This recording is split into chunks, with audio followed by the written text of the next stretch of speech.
Ya lo hace. Pierna derecha, directo al arco. ¡Golazo! ¡Golazo!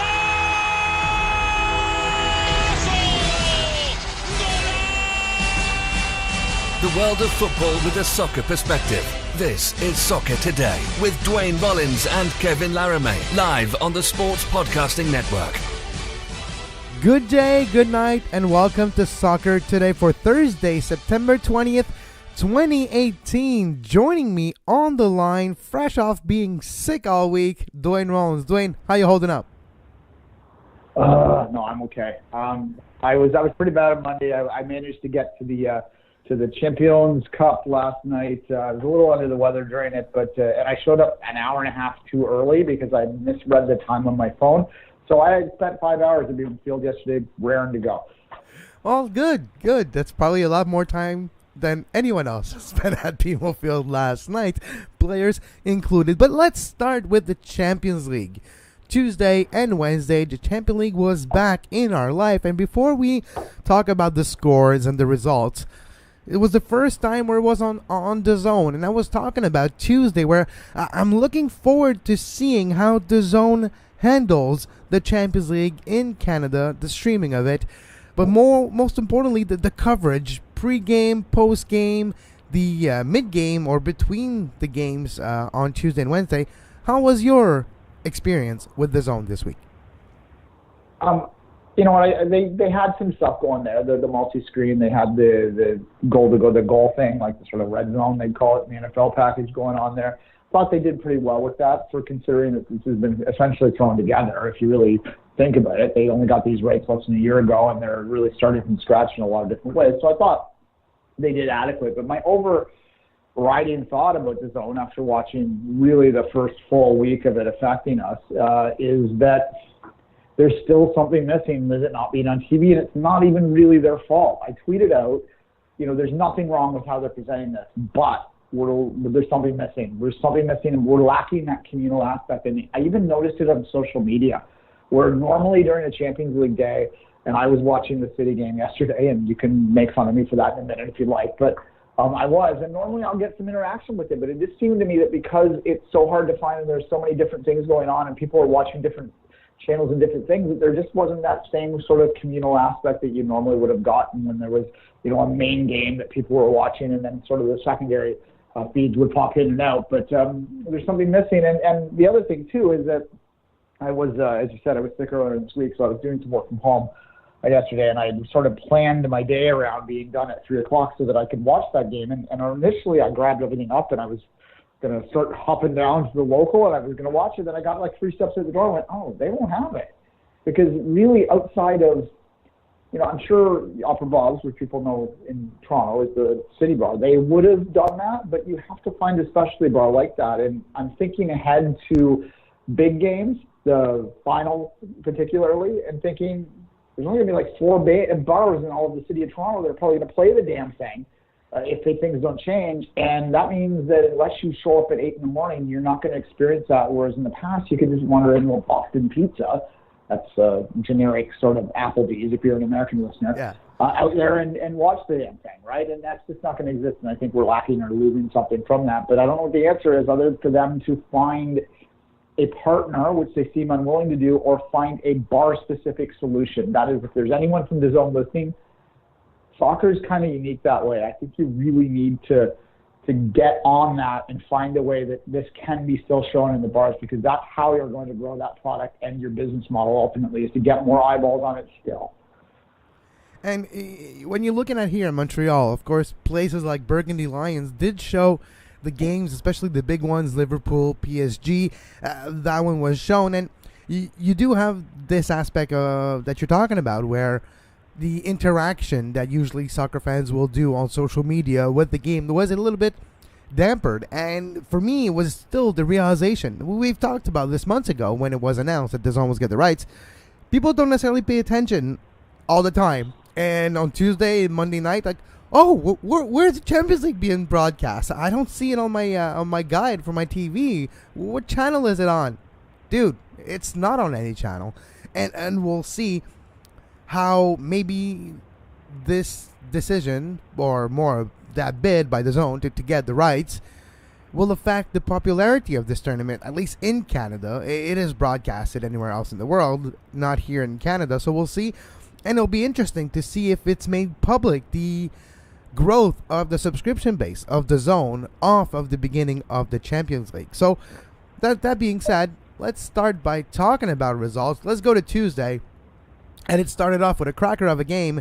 If you're a Barcelona fan, Barcelona 4, PSV Eindhoven 0. And Duane, I had a little parlay going for Tuesday's show. I said Barcelona win, Dortmund win on the road, and I said as well, you can probably add Atletico Madrid on the road too. If listeners listened to me and put money there, well, they would have won.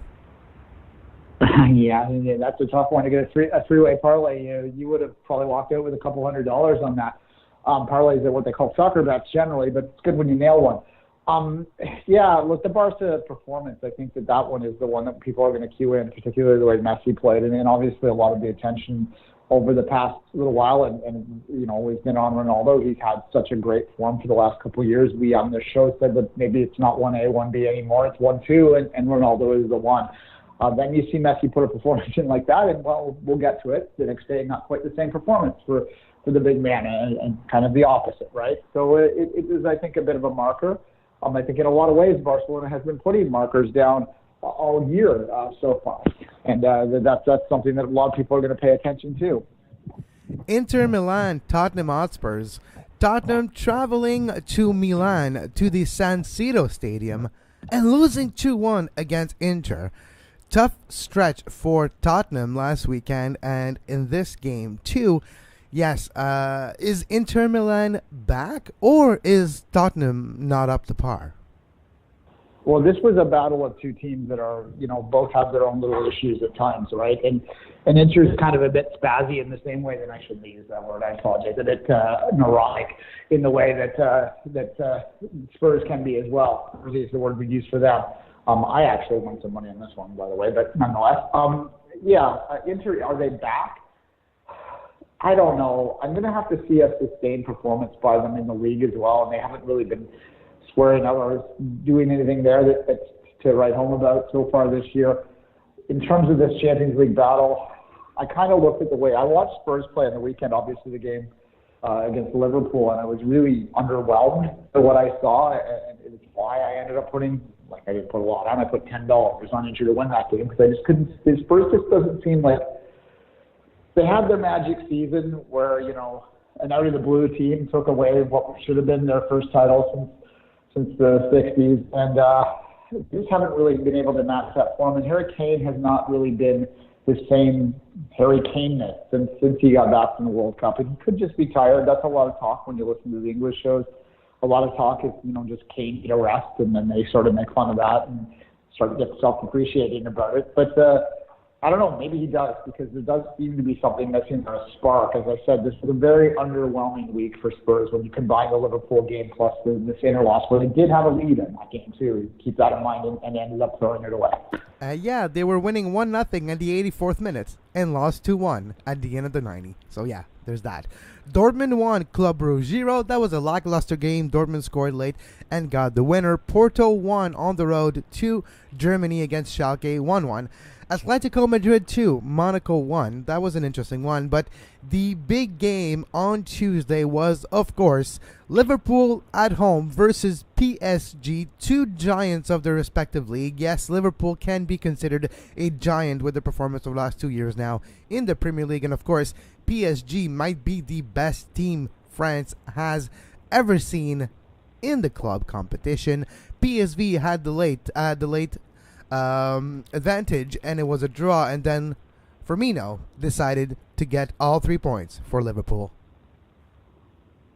Yeah, look, Liverpool has been the story, I think, not just of English football over the first part of this season, but maybe even European football, when you combine it back to the Champions League final. And then they gave Real Madrid a lot to handle in that game. If it wasn't for the goalkeeping error, who knows how that result plays out. And we talked about how, we'll talk about City in a minute, we talked about how maybe it didn't look like there was much chance of there being competition at the top of the Premier League at the start of the year. I think this is incredible. I even picked Liverpool 6.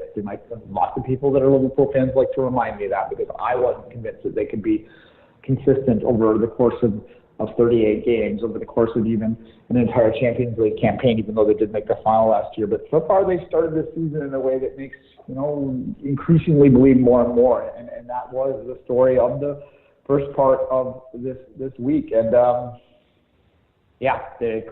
Jurgen Klopp has got something going on there. He took Dortmund to the final once. He took Liverpool to the final. It's not bad. This is one of he's not done it all. And he seems to thrive in environments like Dortmund, environments like Liverpool, which are unique in the sense that they have rabid and large fan bases, great histories, but they kind of aren't the top clubs in terms of finances anymore. And he finds ways to succeed in those environments. And I think that he deserves a lot of credit for that because those are complicated environments to thrive in. Because of that pressure, because of that history, because of the weight of that history, and he's done a wonderful job there. And he, obviously the players are the ones that are out in the pitch, but in many ways, the European game, it's like college football in the States. Those managers are bigger than life, and Jurgen Klopp is that team in so many ways, and Liverpool has become Klopp too, and they are, as I say, maybe the biggest story in all of. When I said European football, I might as well just say football at that point because you're basically European football. With apologies to the South American fans, it kind of is the world of football in many ways. Red Star Belgrade, Napoli 0-0 on Tuesday. And the last game Tuesday was Galatasaray 3, Lokomotiv Moscow 0. Galatasaray obviously the better team here, even though they got a red card. Lokomotiv Moscow will probably drop down to the Europa League at the end of this group stage. So let's move to Wednesday's game, which were interesting as well. Ajax versus AEK, 3-0 for the Dutch team versus the Greece team. Shakhtar Donetsk 2, Offenheim 2. That's a bit of a surprise. Offenheim was my favorite in this game, especially with the recent history of Offenheim and their young manager, and could have been different. But Real Madrid 3, Roma 0. But out of this game, what we take away is the red card of Cristiano Ronaldo, and this red card will make him not available for the Manchester United game at Old Trafford. Why do you think he was crying going into the tunnel? Well, I think we know, but yeah.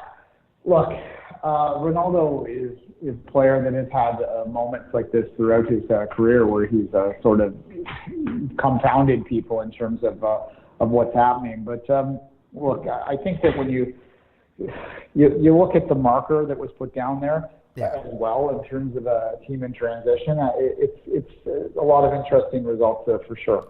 And this was his debut with Juventus that they won 2-0 on the road against Valencia. But Madrid winning... You were confusing me because you said Real Madrid. I know.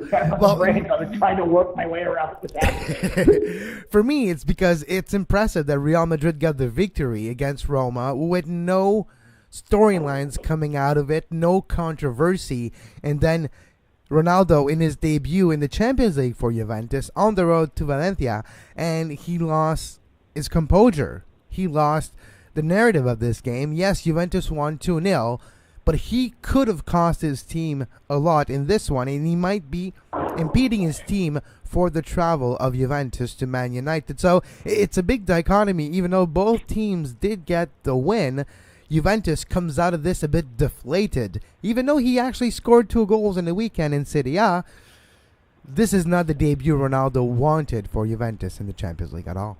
No, because this is the debut in many, many ways, period. Because as much as Serie A matters, and it does, it's a dress rehearsal for what Juventus is trying to set itself. Everything Juventus has been doing in the past few years has been like PSG. Juventus has the past success. They have the past history, so people don't blame them or criticize them in the same way they do nouveau rich clubs that focus on the Champions League and have that glory in mind. But that's rebranded. That's all about finding new markets. They're buying Ronaldo, even though he's a little age. They're spending a lot of money on him. They're focused on winning the Champions League. And for them to start that way is dramatic. What I was saying earlier, though, is I think Real Madrid is getting underplayed because this is a team that's losing Ronaldo that says, you know what, we're still the three-time champions. Come at us. To be the man, should we woo here? Like, that's kind of, they woo. Yeah. Woo! In the famous words, to be the man, you have to beat the man. And so far, the man has not been beaten. Let's finish off with the last 4 games in the second day of match day 1 in the Champions League. Benfica versus Bayern. Of course, Bayern was a big favorite traveling to Lisbon to play Benfica, and Bayern 2, Benfica 0. But the game that I was actually having a little eye on was Victoria Plzen versus CSKA Moscow. Canadian content, Milan Borjan, goalkeeper for Plzen. 2-2. Not a bad game at all for Plzen, one of the smallest teams in the Champions League group stage. And Siska's not a bad squad. I mean, they're not a team that's going to win the Champions League anytime soon, but they're a Europa League quality, like deep in the Europa League quality side. They can take big teams for a ride all the time, so that's a decent result there for sure. And it sets realistically when you're talking about it, as much as people like to sort of crap on the Europa League a little bit, for clubs like this, it is a legitimate thing to seek for, to get that third place in the group. I mean, they're going to say publicly that they're trying to advance, and obviously they'd like to, but nonetheless, I think a lot of them will be happy with third, and a battle like that sets up the possibility of having Borjan in Canada's number 1 in the Europa League, and I think that that would be an outstanding accomplishment if that club can get through at that point. Manchester City 1, Olympique de Lyon 2. One of the biggest upsets so far in the Champions League this year. I know it's match day 1, but this was a game that not a lot of pundits were giving Lyon any chances in this one. And Lyon upset Manchester City at the Etihad. 1 for City, 2 for Lyon. What did you think about this game? This is a bizarre game. The goal with the Stadium Del end on the ball coming into it to give Lyon basically a lead 1-0 after City had dominated probably 80% of possession and had all the shots, all the stats in their favor, and then one moment of like complete undescribable screw up cost them. And it's there's going to be a narrative placed on this by anyone. Even though you look at the way City played in the group stage last year where they cruised through it, people are going to forget that, and they're just going to remember the struggles they've had, under Mancini, under Pellegrini back in the day, and then sort of ignore what happened last year for the most part, ignore the fact they went to the semifinals of the Champions League in the past. They're going to still, until clubs like this, then PSG, same difference, managed to get a championship out of this. They're going to have that monkey on their back, and for City to go down and lose 2-1 in this game. Again,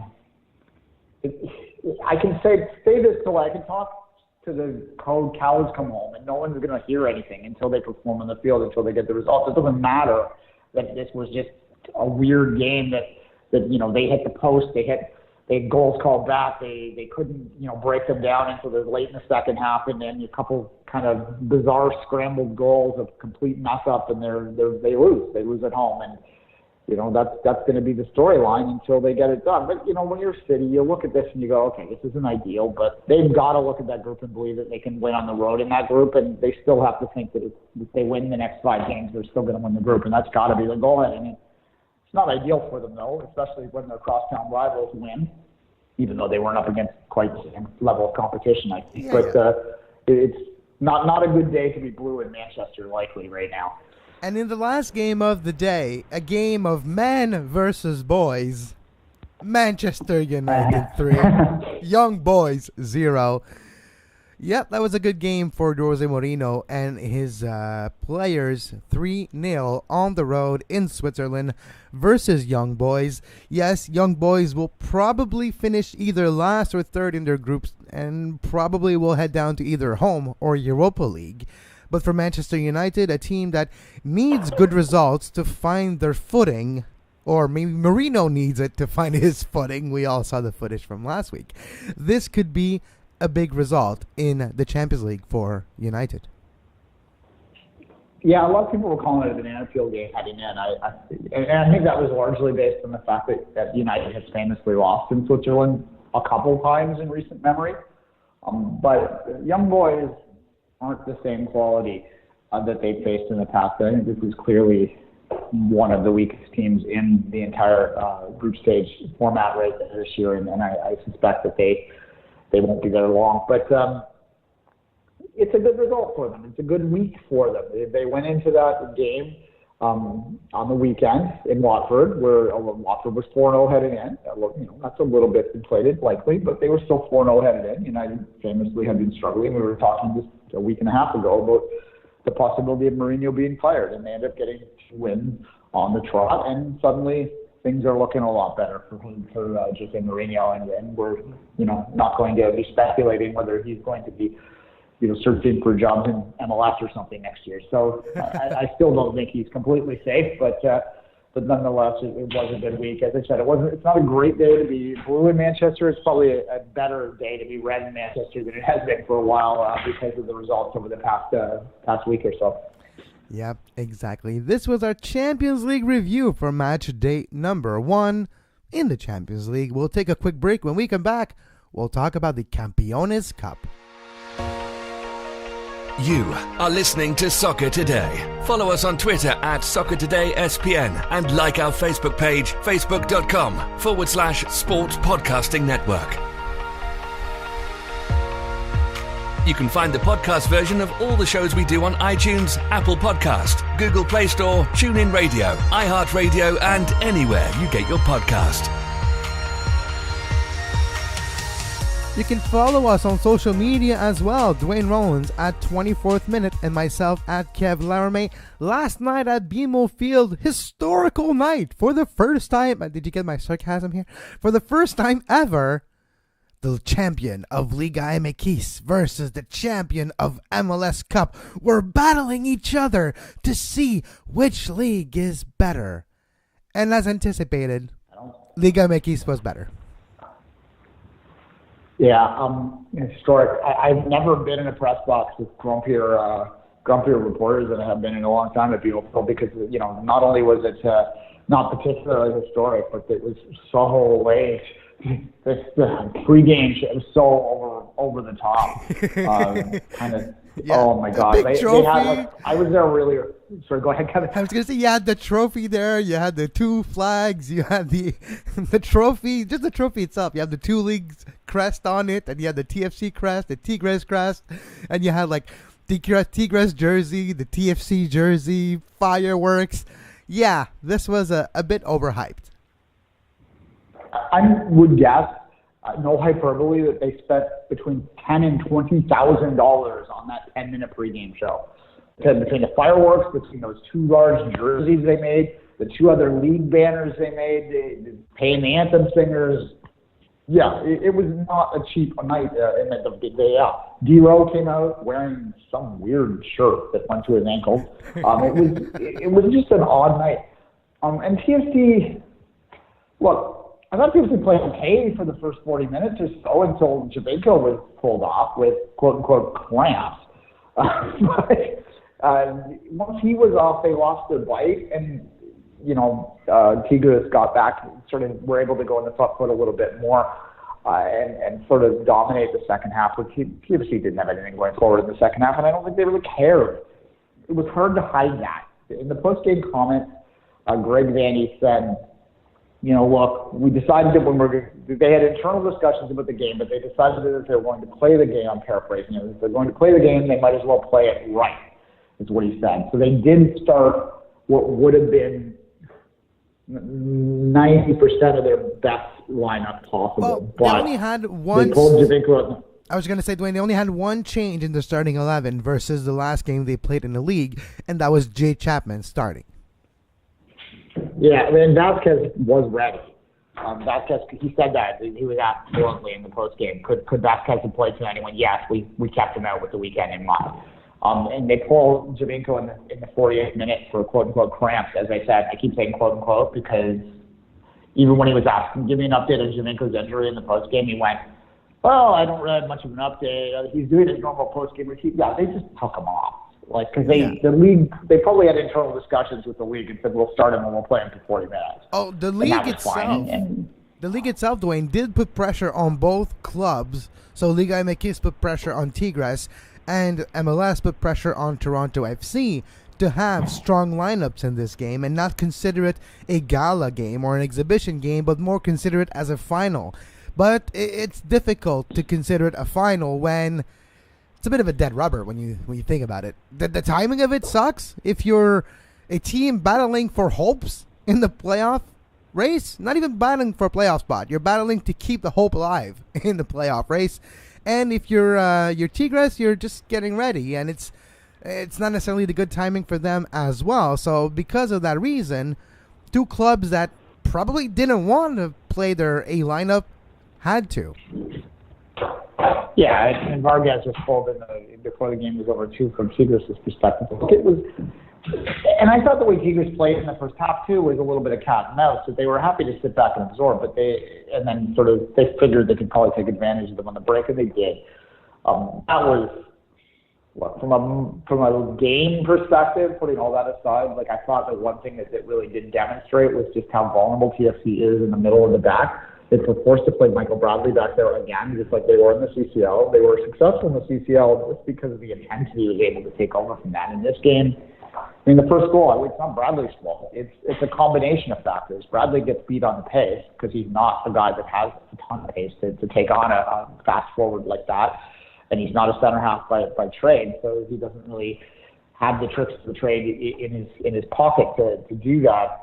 You also look at Eric Zavaleta, who I don't know what the hell he's doing marking that first goal. He gets caught in no man's land. The ball goes over the top, and suddenly Tigres is up 1-0, and it's game over basically, because the only way TFC is winning that game is if they hold them off for a long time and manage to get one off a counter or something themselves. Look, you don't read anything into it as a game.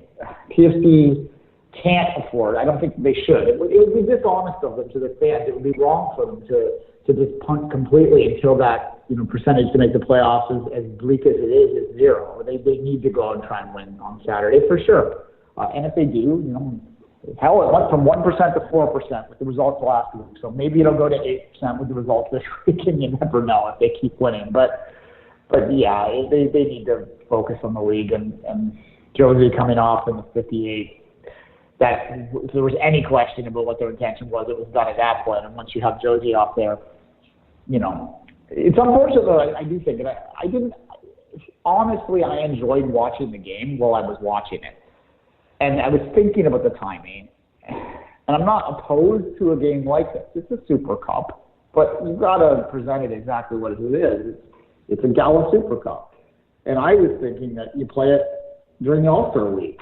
And the issue with that is that you have the All-Star game in a rotating city, and you can't necessarily guarantee that city is even going to be the champion. But what you could do is you could have, if you have the All-Star break Monday, Tuesday, Wednesday, you play the Gala game on the Tuesday, and whatever city is the MLS Cup defending champion, you play it up as part of the All-Star festivities. It's not in the city of the All-Star game, but it adds a second city to the mix. And then you play the All-Star game the next day because you can promote the All-Star game while you're showing the Gala game. And I think that might be a way to deal with the timing a little bit more. And I think that might be better for both of the sides to play it in the summer rather than the fall, particularly for the MLS side. But it's not important, is the bottom line of the game, and it's never going to be important. Just like the Super Cup and UEFA is not important. It's just fun for the day, and then you move on. Well, yeah, and this marked the debut of the partnership between Liga MX, first division of Mexican football, and Major League Soccer. In this partnership, this is going to be the crown jewel and one of the only time where both leagues are playing each other. Could you see potential in this format if timing was different, if what surrounds the game was a little bit more equal and not affecting the season of both clubs as well? Could you see this become important, or do you think it's a moot point going forward? It's a marketing exercise, and marketing is important, though. So it's important for a marketing perspective. And I'll tell you what, in Toronto, the market I'm in, obviously, I listen to primetime sports on podcasts. It's usually the day after. It's one of the things when I'm commuting home, or if I'm sitting there doing work, I'll throw it on. And primetime sports does not talk about TFC unless there's something significant happening with TFC. And for those that don't know, primetime sports is Canada's most listened to sports broadcasting show. It probably gets 1 million listens a week or so, right? It's a big show. A day. I would say a day, because it's one of those radio show on TV. So, yeah, exactly. Yeah, it's well listened to. And Taylor Twellman was on there promoting this game. And they're not getting Taylor Twellman, because first off, they flew Taylor Twellman in for the game. ESPN took over BMO Field. They were everywhere. They gave it full, like, MLS Cup treatment to try and use it as a marketing exercise. And I think there's value to that. And Twellman said some interesting things in that interview on Primetime Sports, by the way, including suggesting that the possibility of there being a North American-wide league with promotion and relegation at some point before 2026 is not off the table, which is interesting and maybe something we should explore another day. But nonetheless, that's part of the value of it. But in terms of the sporting value of it, no. I mean, no. It's never going to have anything more than an exhibition at the time, and it's not really a measure of the league's strength. And we don't need to have a measure of the league's strength. And if MLS is really serious about catching Liga MX, which I don't think they are, honestly, on a sporting front, then they know how to do it. And it has nothing to do with playing games like this. It has everything to do with providing the teams that are in your league with the ability to build stronger rosters. If TFC was given an unlimited roster, even they tripled the salary cap or so, and I'd say triple, then yeah, they could maybe compete over the course of a long period of time with a League MX, as could the Sounders, as could Atlanta, as could NYCFC, as could many teams in MLS. But what would happen is you would have to give up this notion of there being parity in the league, and you would have to accept the fact that you're going to have haves and have-nots in your league, and MLS has never shown a willingness to fully embrace that. Instead, they've done this like half-pregnant thing, which I don't think benefits the have-nots in any way, because they have their fans going, well, why can't you compete? And, there's not really a logical reason. And it doesn't benefit the haves because they can't spend that extra little bit to put them over the top so they can truly be a top club in the region. TFC almost won the CCL this year. But TFC from 2017, and that was an extension of 2017 when they were playing that CCL run, really. I think of that CCL run as part of last year's playoffs more than I think of it as part of this year at this point. They were a special team, and they don't happen very often with MLS. So I don't expect that to happen again, including with CFC, who I think is going to be quite disappointing next winter, to be honest with you. So, yeah, it's not going to ever measure anything important on the sporting front, but from a marketing perspective, hell, it might have even been successful out, even with 15,000 seats tickets sold, which was more than I thought, to be honest. Even there, I think it's a success because it got attention in the market. The press box was full. There was bigger names that were in that press box than you normally see. So it works on that level. Now let's just talk quickly about 3 MLS games that happened last night. Interesting results. Portland at home 3 versus Columbus 2. Seattle Sounders 0. Philadelphia Union with 1 red card on top of it, 1 in Seattle 1-0. And San Jose lost, of course, at home against Atlanta United. It was Atlanta United came back from a few goals down to win this one late. But when we look at the Eastern Conference playoff race, which we will look a bit more in depth tomorrow before the weekend's game, Portland helped both Montreal and Philly by giving Columbus a loss. Philly were able to contradict their disappointing result last weekend by winning the game in hand they had versus Montreal to extend that point lead of 4. It was down to 1. Montreal destroyed Philly 4-1 last weekend in Philadelphia and Chester. Philly 1-0 in this one. One of the most complicated travel games you can have, going to Seattle on a different surface and winning 1-0. And Atlanta decided to take the reins of the Supporters' Shield and the Eastern Conference once again in their hand by winning in San Jose, Duane, which leads me to the Eastern Conference playoff race. Now, most of the team above the red line has played the same amount. Well, actually, they have played the same amount of game. Montreal, 29 games played, 39 points. Philly, 29 games played, 43 points. Columbus, 29 games played, 44 points.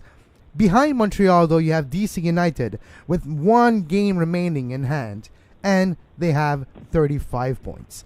It's really a tight race when you look about it, and maybe one team out of Columbus, Philly, or Montreal could slip out, but at least there's a little gap now. So it might just stay this way too. Yeah, I'm not entirely convinced that Columbus isn't going to just spiral out of control for the rest of the season, but other than, I think Philadelphia has clearly shown that they're trending up, and they're probably going to be fine there. I think that final playoff spot realistically is between DC and Montreal, with Columbus having an outside chance of continuing to slip back. In terms of outside the playoff race, as I said, I think I said it 2 weeks ago that we can talk about TFC's playoff hopes once they've won 4 games in a row. They're at 1 right now, so we have 3 more weeks to worry about that. They beat New York this week, then I'm going to look at the schedule a little more carefully, but they're still ultimately going to be at least at minimum 6 points back at that point, so it's a long shot there. DC United, I think, has cooled off a little bit because of the amount of games they had to play in a close period of time, and for the first time since they went on their run, when you look at the games in hand, no longer does that make the difference, right? And that's significant. They're still under the chance, though. New England, who the hell knows? And anyone below 30 at this point is out. So, TFC is all but out, and Chicago and Orlando are out at this point. So, really, it's Montreal, DC, and I think Columbus is that outside one right now for the 6th spot. Philadelphia, I think, is going to end up probably 4th, I would actually guess at this point. That's the race. And Atlanta, with Atlanta, I think, won the Sport Shield last night with that win. Now they can start to think about perhaps catching TFC 69 points from last year, and that would be, in their 2nd year of existence, pretty significant, and does not persuade anyone to think otherwise when you talk about them being MLS Cup favorite at this point. Yep, and Supporters Shield favorites as well. We'll be back tomorrow with the weekend preview, Major League Soccer weekend preview. We'll take a look at the important games for the playoff race in both the Western Conference and the Eastern Conference. Until then, you can follow Duane on social media at 24th Minute. You can follow myself at Kev Laramee and the show at Soccer Today SPN. Until tomorrow, as always, have a great soccer. You can find the podcast version of all the shows we do on iTunes, Apple Podcast, Google Play Store, TuneIn Radio, iHeartRadio, and anywhere you get your podcast.